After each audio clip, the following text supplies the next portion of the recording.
This video is brought to you by Brilliant. On Monday, Erdogan announced that Turkey would finally be letting Sweden into NATO, but linked their accession to the ongoing question of Turkey's EU membership, which has been in negotiations since 2005. So in this video, we're going to be looking at a brief history of EU-Turkey relations, what happened this week, and whether Turkey might actually join the EU.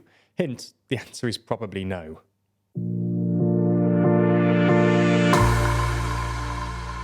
Before we start, if you haven't already, please consider subscribing and ringing the bell to stay in the loop and be notified when we release new videos.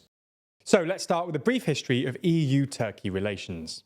EU-Turkey relations can basically be split into three periods: pre-2005, 2005 to 2016, and 2016 onwards.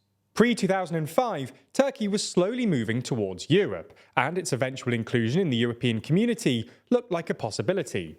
Turkey became an associate member of the European Economic Community, the predecessor to the EU, in 1963, and applied to become a full member in 1987. This didn't quite happen, but Turkey signed a customs union agreement with the EU in 1995, and was officially recognised as a candidate for full membership in 1999, at the Helsinki summit of the European Council. From 1999 until 2005, Turkey's eventual accession looked like a possibility. When he became Prime Minister in 2003, Erdogan used the prospect of EU accession, which was a very popular idea in Turkey, to push the army out of politics and introduce some pretty reformist domestic policies, including scrapping the death penalty and allowing Kurdish language broadcasts. There was massive enthusiasm amongst Turkey's business community, and Turkish manufacturers were very keen on the idea of a massive open market for their exports. The second phase of relations came in 2005, when Turkey actually formally began accession negotiations. Unfortunately for Erdogan, once the two sides started getting into the weeds of accession, it quickly became apparent that Turkey was unlikely to join the EU anytime soon.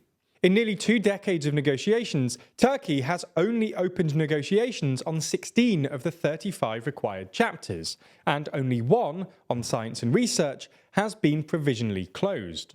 Realising quite how difficult Turkey's accession would be, in 2005, European leaders insisted on a quote, open-ended process, with no guarantee that Turkey would ever end up joining. Negotiations trickled along for the next decade or so, but it was really in 2016 when it became clear that Turkey wouldn't be joining anytime soon. In 2016, 2 big things happened to EU-Turkey relations. The first happened early in the year, when the two sides signed a migrant deal, which basically said that Turkey would stop migrants from the Middle East coming into Europe via Turkey in exchange for billions of euros in financial assistance and the promise of nearly visa-free travel to Europe for ordinary Turks. The deal was supposed to accelerate Turkey's EU negotiations, but the fact that it didn't, despite its efficacy, actually made relations worse and gave Erdogan an uncomfortable amount of leverage over Europe, which actually made at least European leaders more wary of him. The second thing was the attempted coup, which happened in July, when a faction of the Turkish army tried to overthrow Erdogan before he literally FaceTimed a Turkish TV channel to tell the coupists to step down and the Turkish public to rise up against them. Erdogan was understandably furious about the muted reaction from the EU, who were slow to come out in support of Erdogan and were significantly more critical of the purge of civil servants that followed the coup. This is when state-aligned Turkish media started attacking the EU, and in late 2016, Erdogan suggested that Turkey consider the Shanghai Cooperation Organization, a group that includes Uzbekistan, Russia and China, as an alternative to the EU. Conversely, this is when Erdogan started becoming friendly with Putin. Putin was one of the first world leaders to call Erdogan in support after the coup, and the two quickly became pretty friendly, despite the fact that, only a year earlier in 2015, Turkey-Russia relations had hit a new low after the Turkish military shot down a Russian fighter jet during an airspace dispute close to the Turkish-Syria border. Anyway, relations between Turkey and the EU have been tense ever since, but they've received renewed attention in the past few days after Erdogan linked the question of Sweden's NATO accession to Turkey's EU membership.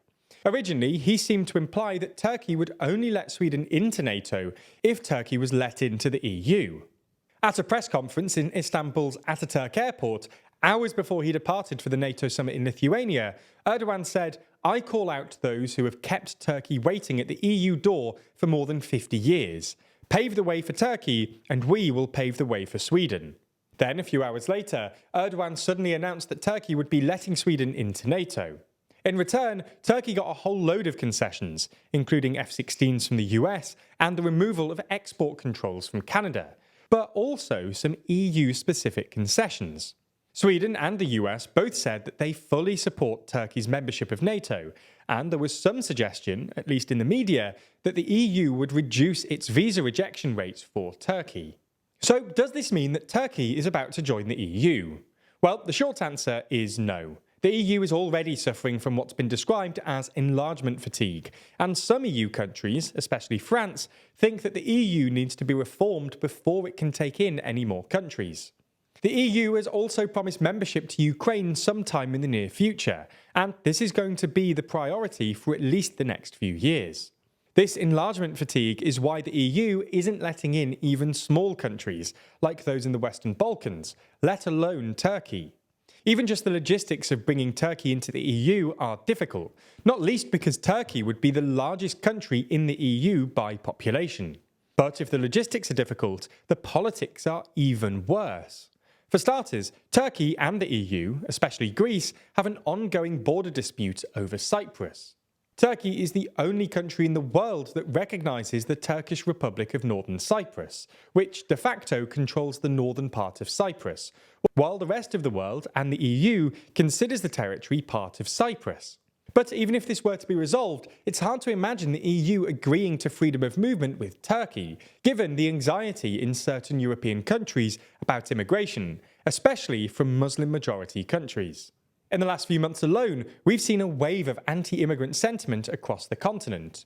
Poland and Hungary have refused to sign up to the EU's new migration pact. The AfD are surging in the polls in Germany, and the nativist Finns party came second at Finland's elections earlier this year, and are now in the governing coalition. Now, that's not to say that Turkey will never join, and maybe this is the beginning of a sustained EU tilt from Erdogan. Nonetheless, as things stand, it's unlikely to happen anytime soon. It's interesting that even as people ostensibly into politics, the TLDR team spends more and more time analysing data and economic information as it becomes more and more critical. As a bunch of people who are ordinarily more focused on words than numbers, we've really benefited from courses on brilliant.org in order to keep ourselves sharp. That's because Brilliant is the best way to learn maths and computer science in a fun and interactive way. From foundational and advanced maths to AI, data science, neural networks, decision-making and more, with new lessons added monthly. Even if you, like us, don't necessarily think of yourself as a traditional STEM kind of person, these courses could prove incredibly useful for your life and career.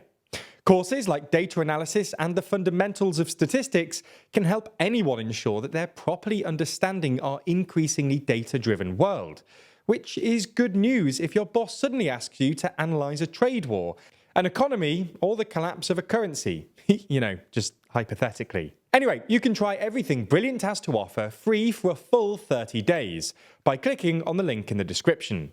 Plus, the first 200 of you will get 20% off Brilliant's annual premium subscription. Thanks for your support and for watching TLDR.